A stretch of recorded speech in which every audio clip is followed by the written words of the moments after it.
Hey everybody, how we doing out there? Haven't done actually a video like this in a while, but just saying that I'm alive still. So, hey, I started our series on my Spain trip, and it was absolutely fantastic.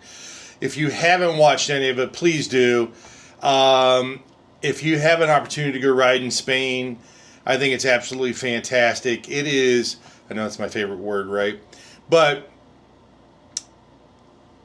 I don't even know how to say it.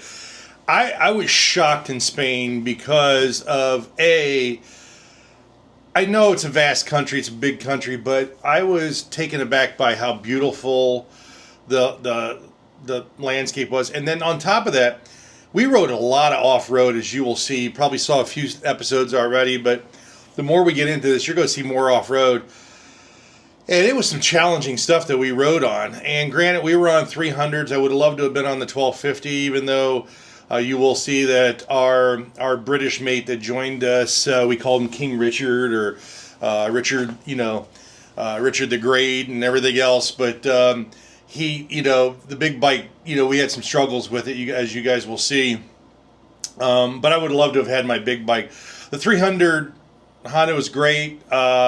Little underpowered. I'm a big guy, obviously. Suspension a little underpowered for me, but I made it work and stuff like that. Like I said, it's pretty comical. You guys will see some of that stuff, obviously, as we go through the series. And it's going to be a long series, folks. I will tell you, there was so much content and we had such excellent riding. And I have to give credit to a couple of people. One, Chad Warner, who set this whole trip up for us, because he went a couple of years ago to Spain and rode with Austin Vince. He does Mega Mondo. He does, a bunch of Vince Apprentice things, big time over in Europe.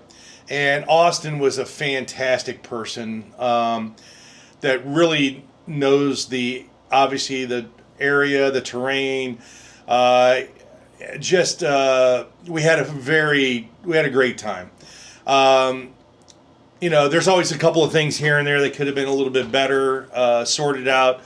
I do think that we, just trying to help get the bikes, up and running and kind of change the gear sprockets and stuff like that. That was a little taxing on us because I think we missed about a half a day or so of riding, for the whole event. So that was frustrating for us on our trip. And, but the places we went to, they were all just absolutely fantastic. It was a bunch of off-road stuff that you guys will see. That's, like I said, some of it's very technical riding, and so we just had a blast. I would just tell you we had a blast. So if you had a chance to go to Spain, highly recommend it. I know there's many Spain trips, but most of them seem to be just highway, road miles, that type of thing. This really took us off-road. So if you have a chance, I would definitely highly recommend Austin and, getting involved and doing something of that nature. And I think Chad's going to set some trips up in the future for it. So anyhow, if you guys see that, I'm going to try to mention as much as I can in it. Like I said, we just had a blast. The whole group, we just had a fun time. And again, the people in Spain were fantastic, even from the big cities. Barcelona, to me, was very laid back, like a more of a quiet, laid back type of city. Madrid, as you guys will see at the end, was hustle and bustle, like a real big city.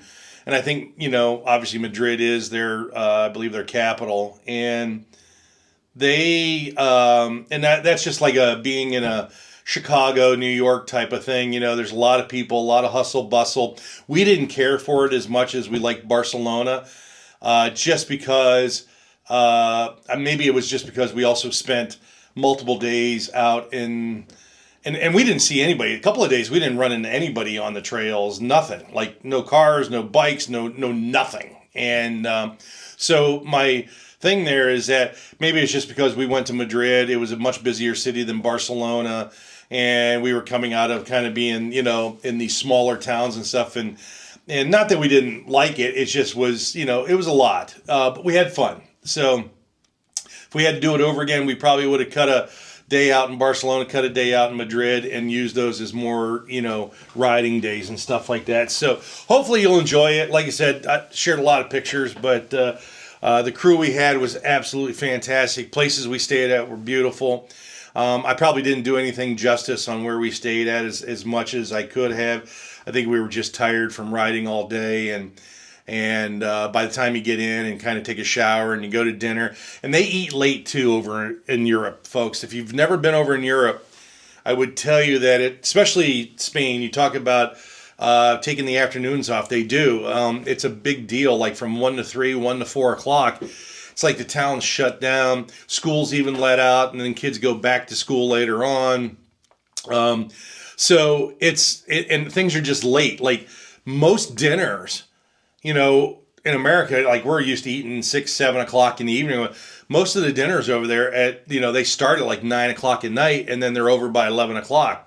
So it made for late nights, just a different environment. Morning breakfasts were obviously later.